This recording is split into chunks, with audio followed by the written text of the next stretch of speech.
नाज़रीन, ख़बर शामिल कंदासीं गोलाहाट चीमा, जिते 254 गैर मज़हब माण्हुनि मज़हब तब्दील करे दीन इस्लाम क़बूल कयो आहे।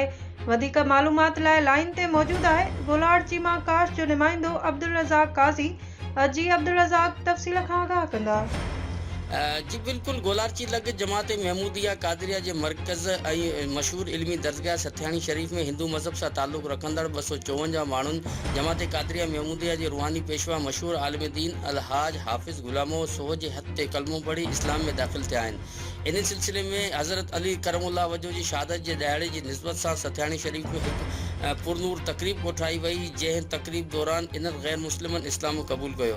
अव्हांखे ॿुधाई थो हलां त इन नवनि मुस्लमान थींदड़नि जो ताल्लुक़ ज़िले बदीन ऐं ठठे जे मुख़्तलिफ़ शहरनि सां ॿुधायो वञे थो, जंहिंमें कड़ियो गमर, खोरवा, तराई, अहमदराजो समेत ॿिया शामिल आहिनि। नवनि मुस्लमान थींदड़नि में औरतनि ऐं ॿारनि जो पिणु वॾो अंग शामिल आहे। होॾां मुस्लमाननि जेके नवां मुस्लमान थींदड़ आहिनि उन्हनि साथियुनि सां ॻाल्हाईंदे चयो त असां बग़ैर कंहिं दबा ऐं ज़बरदस्ती जे पंहिंजी रज़ा ऐं ख़ुशी सां नबी करीम सल्लल्लाहु अलैहि वसल्लम जी सीरत खां मुतासिर थी इस्लाम क़बूल करे रहिया आहियूं। हिन जो वधीक चवणो हो त असांजी ख़्वाहिश आहे त असांजा ॿिया माइट बि इस्लाम क़बूल कनि ऐं असांजी आईंदा नसल इस्लाम ते ईमान ते ख़ात्मो आणे। अव्हांखे ॿुधाईंदो हलां त इन सिलसिले में जमात महमूदिया कादरिया जी रूहानी पेशवा हाफ़िज़ गुलाम मोहम्मद सोहो जेको आहे हू काश टेलीविज़न न्यूज़ नेटवर्क सां ॻाल्हि ॿोल कंदे चयो त असां जेको आहे न सिर्फ़ु इन्हनि नवनि मुस्लमाननि जी इस्लामी तालीमुनि जो बंदोबस्तु कंदा आहियूं, पर असां जमात जे तरफ़ां जेको आहे इन जी रिहाइश जे लाइ हिकु कॉलोनी पिणु कोठाई वई आहे। ऐं अव्हांखे ॿुधाईंदो हलां त सथियाणी शरीफ़ में